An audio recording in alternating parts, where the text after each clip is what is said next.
जो डायल 100 है और डायल 112 कर दिया। कम से कम उनका जो वेतन था या जो मिल रहा था उनको, उसके कुछ तो बढ़ाते। आपने 100-112 कर दिया, कुछ तो बढ़ाते आप।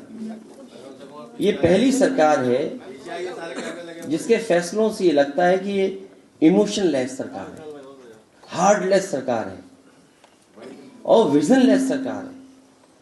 मैंने कई मौकों पर आपसे कहा कि ये समाजवादियों का वो फैसला था जिस समय थानों में पुलिस के पास गाड़ी नहीं होती थी, और गाड़ियां अगर थी भी तो उसके लिए डीजल पेट्रोल का कोई बजट का इंतजाम नहीं था।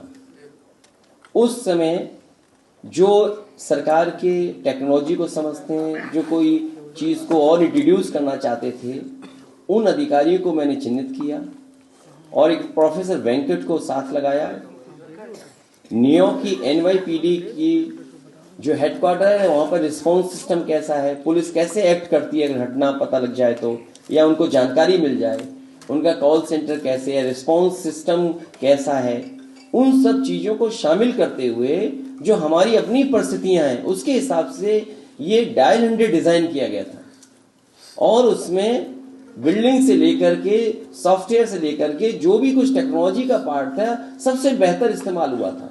और मैं बधाई देता हूं उस समय के अधिकारियों को जिन्होंने सहयोग किया था, और खासकर प्रोफेसर वेंकट को मैं धन्यवाद दूंगा जो यहाँ की पुलिस से बातचीत करके, और जो न्यूयॉर्क पुलिस डिपार्टमेंट है उसके जो तरीके हैं काम करने के, और उसके बाद ह्यूस्टन गए, उसके बाद सिंगापुर का उन्होंने पुलिस का रिस्पॉन्स सिस्टम देखा, उसके बाद यूपी को डिजाइन कर करके उन्होंने दिया।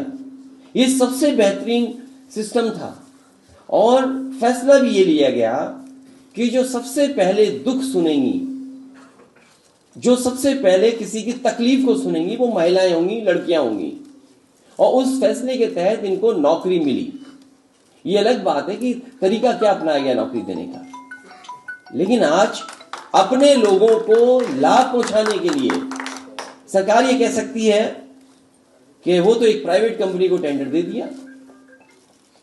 लेकिन कम से कम प्रेस के साथियों ये जानना चाहिए आपको भी कि अगर पहले कोई टेक्नोलॉजी में साउंड थी कंपनी, वो काम कर रही थी, आखिरकार उसको क्यों हटा रहे हैं आप?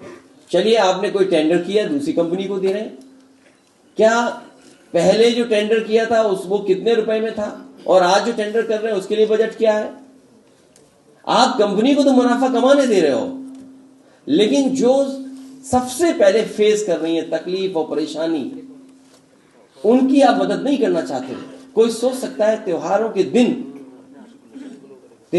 दिन उन्हें ऐसे ही छोड़ दिया, बैठी हुई हैं, न खाने न पीने का, न इंतजाम, न कुछ। सोचिए सरकार कैसी। इसीलिए मैं कह रहा हूं कि परिवार वाले ही दुख समझते हैं, परिवार वालों का। 6 दिन हो गए उन लोग इस सरकार के पास क्या इतना भी खजाना नहीं कि 3,000 रुपए बढ़ा दें या 6,000 रुपए बढ़ा दें? मैं अपनी बहनों से कहूंगा, या जो इस योजना में शामिल हैं, समाजवादियों की जब भी सरकार आएगी, आपने जो डिमांड की है 3,000 या 4,000 बढ़ाने की, उसको दुगना बढ़ाने का काम समाजवादी लोग करेंगे।